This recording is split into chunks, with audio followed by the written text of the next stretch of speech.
Yeah, this is one of those, I guess, our story time shenanigans. And this is personally by myself because it was my experience and my horrible freaking experience possible. So this is my date from hell in Korea. Where the hell do I even start?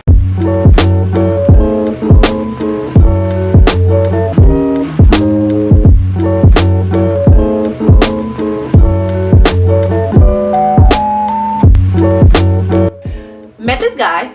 Not gonna say where, not gonna say when, just met this guy. So he talking, he hit me up like, hey, do you want to go out tonight? Do you want to go try some traditional soju? So I was like, all right, there's soju outside of the one you get in 7-Eleven. Didn't know that, so mind blown. So I hit him up and was like, okay, yeah, let's go ahead and go meet.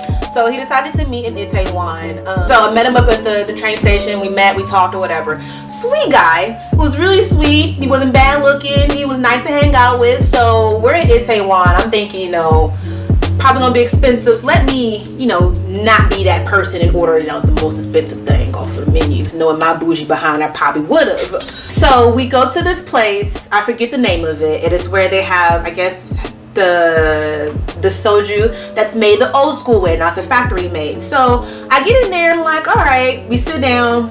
He goes, well, order whatever you want. I'm gonna get the soju. So order the food, pick whatever you want. We just go ahead and do it. So I ordered the food. We had some fried calamari type thing. It wasn't like the stuff I get back home. It was actually really freaking good. And then we had like some sushi. I think it was like a sushi type of thing. I forget what it was, but having a good time. Sweet guy. We're having a great conversation. We're laughing. I'm like, oh, he's a pretty cool dude. So we get up to leave. He pays for everything. We're like, okay, well, where do you want to go now? I'm like, well, let's just go walking around. Let's talk, walk around. So we end up going to this club.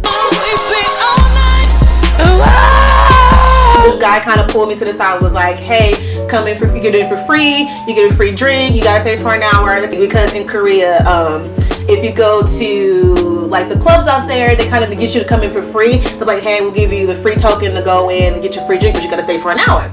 So me and BB did that one time. Actually had a really great time. It was really fun in that place. So I'm like, all right, hey, do you want to do this? He's like, yeah, it's fine with me. So we go inside. It looks like an EDM R&B hip hop club place. So we go inside, we get our drinks, and we go to the dance. One thing was, it was a little awkward for me to dance because he couldn't dance. He was literally like, I'm on the floor, I'm going like, you know, just doing my little thing, and he's on his head like this, just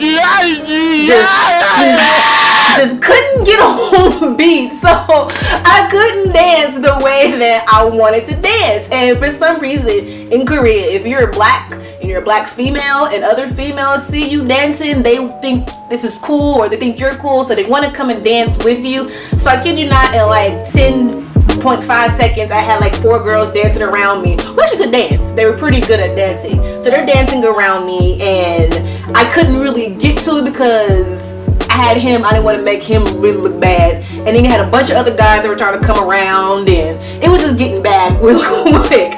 So after our hour there, I was like, hey, we can go ahead and go because it's starting to get packed. Started playing a lot of EDM. I don't do EDM like that, so we left. So we're walking around. He's like, well, okay, do you want to get some more drinks? So I'm like, all right, cool, no problem. So he picks out this little old school bar type thing. It was a really, really, really cool bar. I forget the name of this place, but if you go inside, they have literally the records. They have the vinyl records all over the place. And I thought this was really, really cool. I'm like, you don't see vinyls like that anymore. So we sit down. He's like, order whatever you want. Order whatever you want. Order me this. I'm gonna go to the bathroom, whatever. So I order the drinks. And again, cool night. We're good and everything. So pay for everything. And then we started to walk around for like an hour. So for the most part, the day started off pretty well. So here's where stuff started to get bad. So it had to be about maybe 2:30 in the morning, and in Itaewon, in order to get back, they don't run the meters. They just charge you a certain amount of stuff to go back to the thing. So I'm about to get ready to catch a cab, and he was like, okay, well, before you go, pull out your phone. So I pull out my phone. He was like, okay, well, get your calculator. I'm like, what the fuck am I getting my calculator for? So he told me to type in these numbers. So I type in these numbers, and then he says divided by 2. I looked at him and was like, oh, so this is where we're about to go right now. So he goes, okay, so the bill, I mean, split up between both of us. I think it was split between, like, I think I had like $40 each person. So he's like, okay, well, yeah, that $40 was your half of the drinks and the meals tonight. I said, what? He was like, yeah, we're splitting up what I paid for tonight. I'm like, oh, okay. See, where I come from, if you ask somebody on a date, you usually pay for it all. But, you know, I was like, okay, no problem. I'll just go ahead and give you the cash that I have on me. I think I had like maybe $25 in cash on me, but I had to get more money. So he was like, oh, that's all you have on you? I was like, yeah, this is all that I have on me. So he's like, well, we can go to an ATM machine for you to get the rest. Nigga! I was like, what? He was like, yeah. I was like, you know what? I'm not the person. I'm gonna keep my mouth closed because at this point I'm like, I just want to go home. I just want to get home because the train stations are closed. I just want to get in this cab and go. So we go to the ATM machine. We had to walk, I think, like maybe 10, 15 minutes because at ATM for some reason you don't have 7-Elevens at every corner like they do in Hongdae. So we would finally find an ATM machine and come to find out my card isn't working.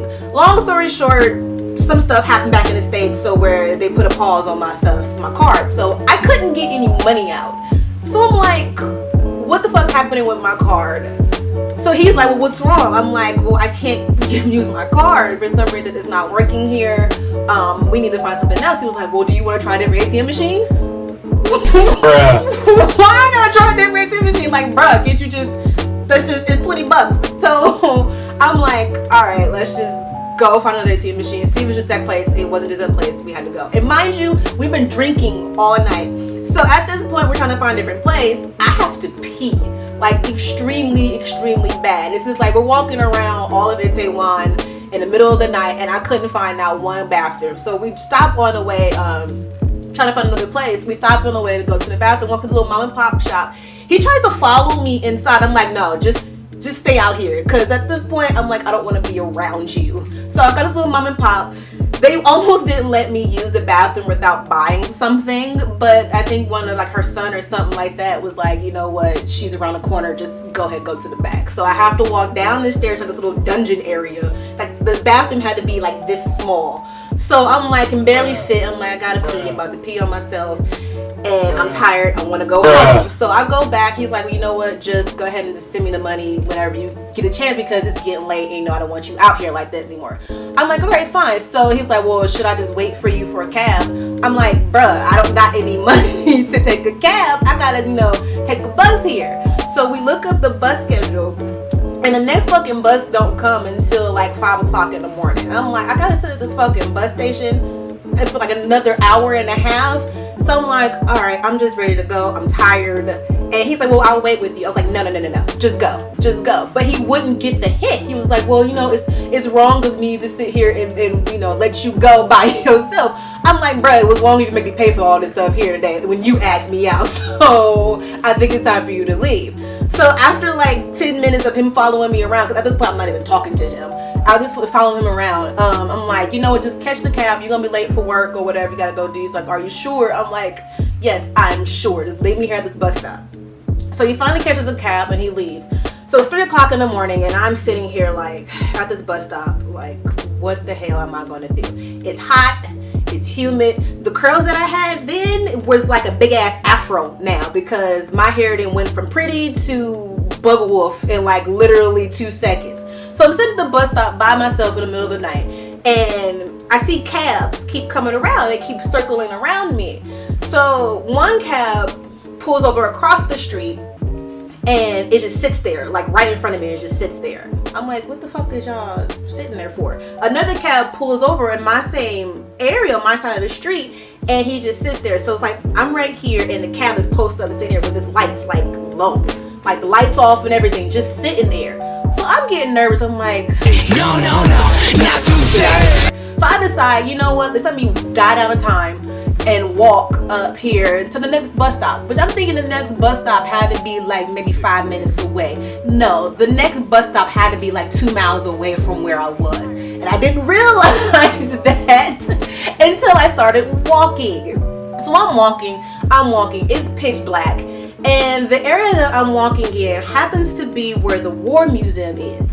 So I'm walking in pitch black, and for some reason in the middle of the night, all of the ajashis like to be out. So you see a lot of old men just walking around, and I'm like, oh my god, just get me home. I'm getting scared. So I'm walking past this big ass wall.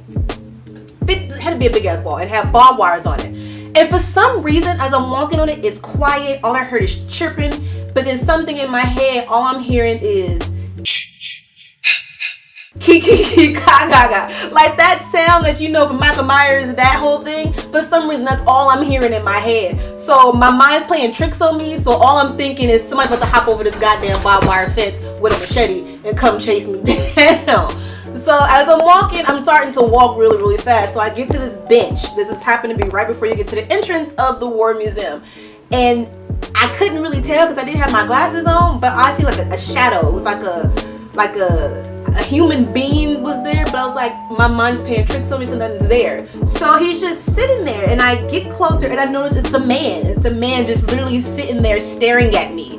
So I'm walking slow, and he's just staring at me, sitting in the same spot with his head turned like this. It's just like that. Just looking at me as I walk by. And I'm like, please, just don't kill me. Just don't kill me. Just don't kill me. So we walk, I'm walking. I walk past him, and I look behind, and he's still staring at me. He's just like this. I'm like, door, just get me through this. Get me through this. So I walk past the War Museum, and if you've ever been past the War Museum, it's this big, gotta be like 50-foot missile. During the day, it doesn't look so scary, but when you're walking past that damn thing in the middle of the night, it literally looks like a transformer is about to literally pop out of that thing because it's that fucking big. So I'm walking past and it's like, I'm gonna die. I'm going to die. So I get to the next light, and I notice my map I have to go over this bridge. Google Maps sucks in Korea, just so we're clear about this. So I get to the bridge, I'm like, okay, let me go over this bridge part, but there's no sidewalk. So I'm like, well, how do I get through this? So I see some stairs. I see the stairs. It goes down about like 3 feet. And then in order to get to the other side, I have to cross this underpass under the bridge, and then like a dark alley. And I'm like, oh my god, I'm waiting for somebody to come kidnap me and rape me and throw me into the middle of this ditch right here, because it was like you have to go under the bridge to get to the other side. So I'm walking in the middle of the night. Mind you, I look like trash because my hair is poofy and it's humid, and it was about to start raining, and all I hear was thunder. It's going to start raining. So I finally make it to the other side. My feet hurt, and I'm like, I'm ready to go. So I make it to the second bus stop, and it starts to rain. I got my umbrella at the first bus stop, so I'm walking in the rain by myself in the middle of the night. So I get to the bus stop, and I'm like, all right, it's like about 4:30 or something like that. So I'm sitting like, the bus is coming like 30 minutes. I can sit here. I'm not waiting to the next one. So I sit here, and there's this old guy sitting next to him, waiting for the bus. As soon as I sit down, I sit in a puddle of freaking water. I'm like, why? As soon as I sit down, I was like, oh, I immediately regret this because it's water there. It's just, my dress is just this big ass water stain on it in the middle of the night, and it's cold. I'm tired, I'm hungry, I'm broke, I can't get nowhere. All I got is my money card, and I just want to go. So I'm sitting there, I stand up, I'm like, all right, let me just back up so nobody sees this big ass water stain on my butt. This old guy, Lord Jesus, this old guy starts to cough, spit, fart, throw up. Like, he does everything disgusting you could possibly think of. I'm like, just get me on this bus. Just get me on this bus. So I'm sitting there for 30 minutes. I'm getting bit by mosquitoes. My feet are hurting. I look horrible. Get on this bus. I swipe my card, and I kid you not, literally everybody on that fucking bus had their eyes glued on me. If you can imagine, I wish I could have a picture for how I look like. Like, I'm sweaty, I'm nasty, my hair is like this. It's nappy, big, just all kinds of bad. And literally people were staring at me for the entire time I'm on that bus. Almost got lost because I almost missed my exit. because I almost fell asleep on this bus. I finally get home, the sun is rising, and I realize I walk down the wrong place to get back to the hostel. So I'm walking an extra 20 minutes just to get back to my fucking hostel. Finally make it. It has to be like 6 o'clock in the morning. I finally make it into the hostel, and everybody's asleep. I get in my bed and wanted to cry. I couldn't get any alcohol to kind of like bring down everything that went on that night, but I was like, I'm done. I'm never doing this again. He can suck it for the stuff that I had to go through just to get home. Moral of the story is, there's no moral of the story. It's just pretty much one of those nights. Like, it started off good, ended bad. But yeah, that was my experience for my dating in Korea. So if you guys have any horrible stories or anything that's weird like that's happened to you, let me know so I know that I'm not alone in this. But anyways, like this video, share this video, subscribe, hit us up on Facebook, Instagram, Twitter, or my personal account, All You Made Me Equal Snapchat. But yeah, let me know. I'll see y'all later.